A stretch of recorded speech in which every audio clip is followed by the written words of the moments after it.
Bonjour à tous, ravi de vous retrouver pour ce nouvel épisode de l'été chez nous.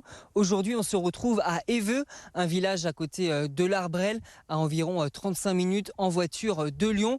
On va partir à la découverte d'un couvent, mais pas n'importe quel couvent, le couvent de la Tourette. Il a été construit en 1959 et vous le voyez derrière moi, son design est assez particulier. Il a été imaginé par l'architecte mondialement connu Le Corbusier pour les frères dominicains. Encore aujourd'hui, une dizaine de frères vivent ici et on va partir à la rencontre de l'un d'eux. Je suis avec le frère Jean-Étienne, qui est le supérieur de la communauté des dominicains qui vit ici au couvent.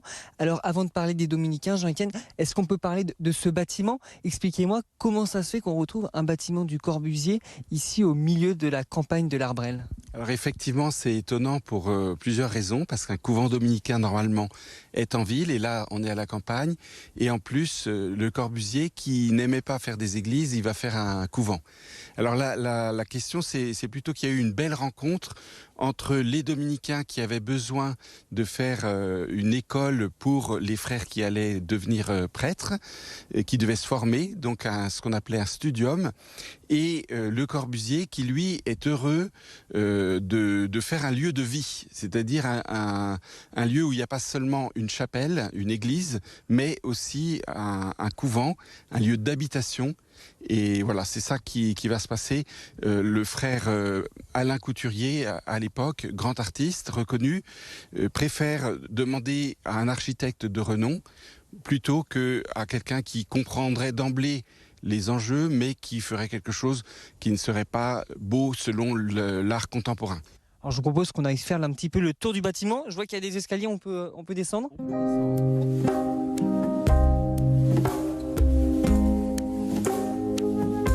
C'est vrai que là, quand on prend un petit peu de recul avec le bâtiment, les façades sont toutes différentes. Là, il y a des pilotis, on a presque l'impression que le bâtiment est léger, alors qu'on est sur du béton et sur des matériaux qui sont assez imposants. J'imagine que pour vous qui vivez ici au quotidien, ça fait quelque chose d'être dans un environnement comme celui-ci? Oui, alors effectivement, il y a un contraste entre le béton assez brut et la nature. Je crois que c'était un peu voulu aussi par Le Corbusier que l'on puisse vraiment profiter de cette nature, de ce pan incliné. Et il dessine le couvent un peu à partir de l'horizon et posé sur des pilotis, effectivement, presque prêts à décoller. Il y a même un espace qui décolle le couvent de la pente. C'est-à-dire qu'il n'y a aucun endroit où le jour ne passe pas par en dessous. Oui. Même ici, il y a un jour sous la cuisine. Et justement, donc vous le disiez, il y a une dizaine de frères dominicains qui vivent encore ici, qui travaillent ici. Alors expliquez-moi un petit peu en quoi consiste un petit peu votre vie dans le couvent. Oui, alors effectivement, aujourd'hui, nous ne sommes plus un couvent d'études avec des frères étudiants. Donc ce sont des frères qu'on appelle frères de ministère, qui ont chacun leurs activités, qui peuvent être par exemple professeurs de théologie ou de philosophie à l'Institut catholique de Lyon, ou qui peuvent avoir des apostolats auprès des scouts ou auprès de communautés en difficulté, de jeunes qui refont leur vie après un passage difficile. Voilà, chacun a une activité particulière, souvent liée au charisme dominicain, donc beaucoup de choses qui ont rapport à l'enseignement, mais pas que. Le couvent de la Tourette, qui est donc un lieu spirituel où une dizaine donc de frères dominicains vivent, mais c'est aussi donc un lieu qui se visite, et c'est d'ailleurs pour ça qu'on en parle aujourd'hui sur BFM Lyon. Des visites guidées pour découvrir à la fois l'œuvre architecturale et mieux connaître les frères dominicains.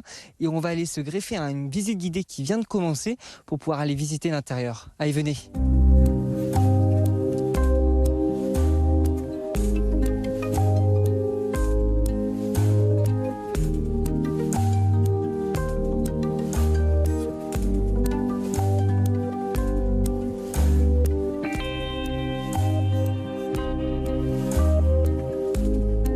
On est dans le réfectoire, donc, qui porte bien son nom. C'est le lieu où les frères mangent, se retrouvent pour déjeuner et dîner.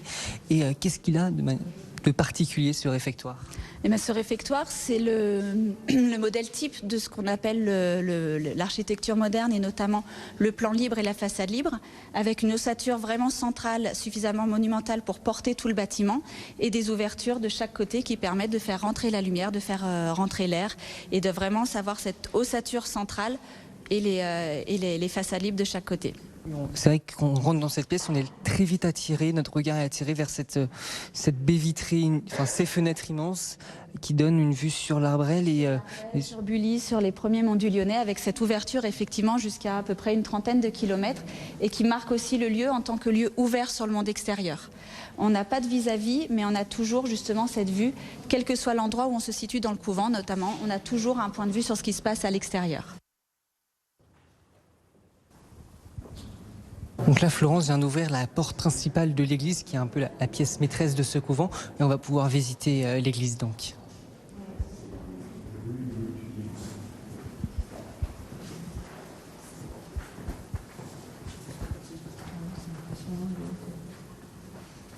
On est dans une église où le chœur est plus grand, puisqu'il reçoit la centaine de frères qui était prévue à l'origine, et la nef de l'autre côté de l'autel est un peu plus courte, puisqu'il n'y avait pas forcément autant de fidèles. Enfin, encore une fois, c'était l'église paroissiale.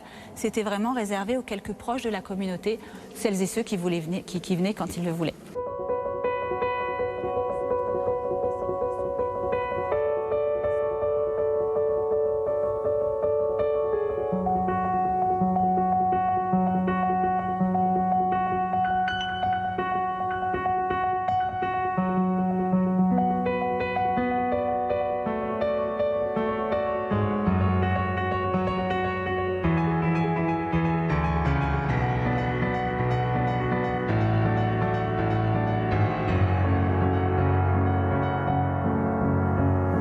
On est avec Sonia, lyonnaise, qui visite le lieu pour la première fois. Qu'est-ce que vous en pensez? Alors je trouve ça très impressionnant de voir tout ce béton armé et toutes ces couleurs un peu flashy. C'est à la fois austère par moments et chaleureux à d'autres endroits. Et enfin, la visite guidée est très intéressante, en tout cas pour comprendre la fonctionnalité du lieu, pourquoi telle chose a été mise à tel endroit. Enfin, tout a une fonction, donc c'est ça qui est intéressant. On retrouve l'esprit de lumière, l'esprit de praticité, on retrouve et tout ça mis au service d'une communauté religieuse. C'est vraiment très très joli et très impressionnant. C'est quelque chose d'un petit peu différent de ce qu'on peut aller voir à l'habitude de visiter.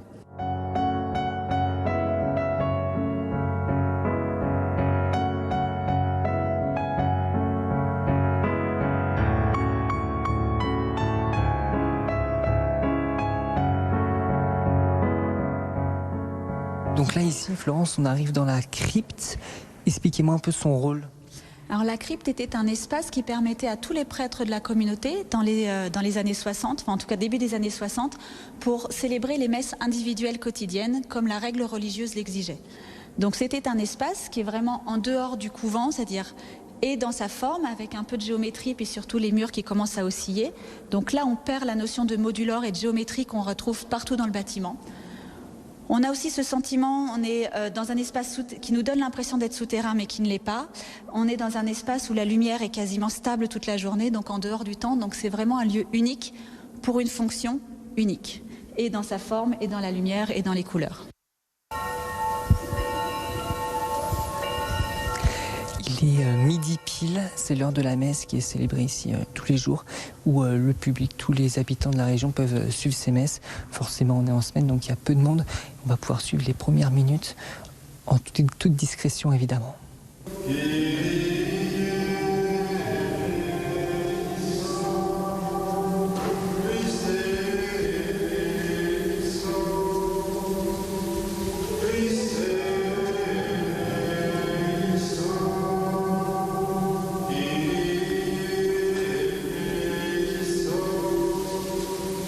Merci beaucoup Florence de nous avoir fait découvrir ce lieu magique. Si les Lyonnais veulent eux aussi découvrir le couvent de la Tourette, comment font-ils pour venir? Combien ça coûte? Où ça se passe les visites guidées? Comment on fait? Tout le monde est le bienvenu, il y a les Lyonnais et pas que les Lyonnais.